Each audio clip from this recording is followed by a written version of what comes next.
kaya ako maaga nagigising ngayon kasi nag-e-explore ako ng TikTok. No? Pinag-aaralan ko unti-unti yung TikTok, yung mga features nun.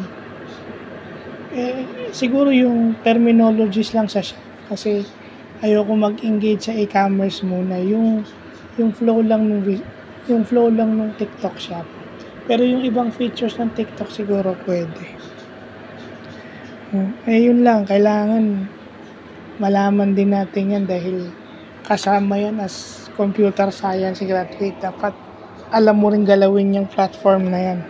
At alam mo rin kung paano gamitin. Hindi naman pwedeng may isang exemption, di ba? Hindi pwede.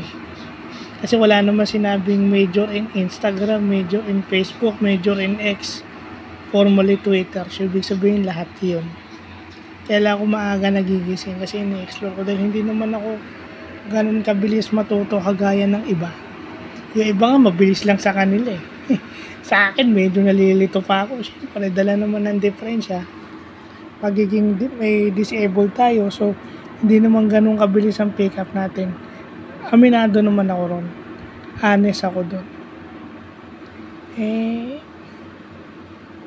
Kaya sabihin mo iba, dali-dali lang yan eh. Sa inyo.